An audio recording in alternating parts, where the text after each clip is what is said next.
Welcome to A പുതിയ ദിവസം. Yes, കാലങ്ങൾക്ക് ശേഷം ഞാൻ വീണ്ടും എന്റെ ഗേൾ ഫ്രണ്ടിനെ വ്ളോഗിൽ കൊണ്ടുവരാൻ പോവാണ്. ഇന്ന് ഞാനൊരു ഡേറ്റിന് പോകാൻ മാറ്റിയതാണ്. ഒരു മെനായി, അപ്പൊ കണ്ണട വെച്ചപ്പോൾ മെനായി കിട്ടി. ഇതാണ് മൊത്തത്തിൽ ഔട്ട്ഫിറ്റ്. ഇനി പോക്ക് ഇഷ്ടപ്പെട്ടേക്കാർ, ഇഷ്ടപ്പെട്ടാലും കുഴപ്പമില്ല, ഞങ്ങൾ സെറ്റ് ആയില്ലേ, പിന്നെ എന്താ പ്രശ്നം. ഞാൻ ഭയങ്കര എക്സൈറ്റ്മെന്റിൽ പൊലിവിലാണ്. എന്റെ മുഖത്ത് കാണില്ല അവളെ വ്ളോഗിൽ കൊണ്ടുവരാൻ മേടിച്ച്. തൽക്കാലം ഞങ്ങൾക്ക് അവളെ കാണിച്ചു തരില്ല, അത് പിന്നെ കാണിച്ചു തരട്ടാ. ആക്കണ തൊടുവിന് സൈഡിൽ കൂടെ മന്ദം നടന്നു വരുന്ന നമ്മളെ ഗേൾ ഫ്രണ്ട്. എന്താ ചെയ്യാ, മുഖം കാട്ടാതിരിക്കാൻ ഫുൾ റിസ്കി ഷോട്ടുകളാണ്. അങ്ങനെ ഞങ്ങൾ 1, 2, 3, 4 കാര്യങ്ങൾ സല്ലപിച്ചുകൊണ്ട് നേരെ ഒരു കഫേ പോയി. ലേഡീസ് ഫസ്റ്റ് എന്നാണല്ലോ, ഓളാദ്യം കയറിക്കോട്ടെ, പ്രയോറിറ്റികൾ മാറലേ. അതേപോലെ ഫുഡ് ഓർഡർ ചെയ്യാൻ നോക്കണം, നീക്കി കൊടുത്തു. ഓൾ ഓർഡർ ചെയ്തോട്ടെ, വേണ്ടെന്ന് വെച്ചാൽ എന്തപ്പോ ചെയ്യാൻ, ഞാൻ ഗ്രീൻ ഫ്ലാഗ് തന്നെ. ഫുഡ് വരുന്നത് വരെ ഞങ്ങൾ കുറെ കാര്യങ്ങൾ സംസാരിച്ചു, ഭാവി, ഭൂതം, വർത്തമാനം, അങ്ങനെ എല്ലാം. ഓളൊരു മാംഗോ ജ്യൂസും പറഞ്ഞു, ഞാൻ ഒരു ചിക്കന്റെ സാലഡും പറഞ്ഞു. കാരണം ഞാൻ ഡയറ്റിലാണ്, ഓളമാരല്ല. ഇത് നിങ്ങൾ പറയും വീഡിയോക്ക് വേണ്ടിയിട്ട് ഞാൻ കാട്ടിക്കൂട്ടിയതാണെന്ന്, പക്ഷെ ഞാൻ സമ്മതിച്ച് തരും, വീഡിയോക്ക് വേണ്ടി കാട്ടിക്കൂട്ടിയത് തന്നെയാണ്. അങ്ങനെ കഫേന്ന് ബില്ലും കൊടുത്ത് ഇറങ്ങിയ ശേഷം അവൾക്ക് കൺമശി വേണത്ര. അപ്പൊ ഒരു ഫാൻസി കടയിൽ കയറിക്കണ്ട് അവൾക്കുള്ള കൺമശി നോക്കി, അതും വാങ്ങി അവിടുന്ന് ഇറങ്ങി. കൺമശിന്റെ പൈസ ഓള് കൊടുത്തോളാന്ന്. എന്തപ്പോ ചെയ്യാ, ഓളൊരു അണ്ടർസ്റ്റാൻഡിങ് ഗേൾ ഫ്രണ്ട് തന്നെ. ഓള് പക്ക അണ്ടർസ്റ്റാൻഡിങ് ഗേൾ ഫ്രണ്ട് ആയതുകൊണ്ട് ഞാൻ വിചാരിച്ചു ഓളൊന്ന് ഷോപ്പിങ്ങിന് കൊണ്ടുപോകാൻ. ഓള് ഫുള്ള് പോണതാണെങ്കിൽ ഡ്രസ്സുമൊക്കെ നല്ല ചെരുപ്പുമൊക്കെ ഷൂസുമൊക്കെയാണ്. ഞങ്ങളിപ്പോ ട്വിന്നിങ് ആയില്ലേ, അതിന് അങ്ങനെ തന്നെ അല്ലേ പറയാ,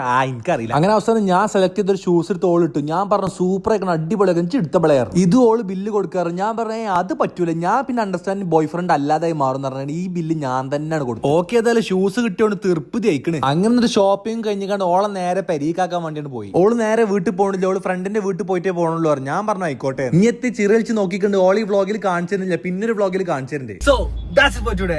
എന്താ ചെയ്യാ, എല്ലാവരും ദുആ ചെയ്യാ, ഫോളോ ചെയ്യാ. ബൈ.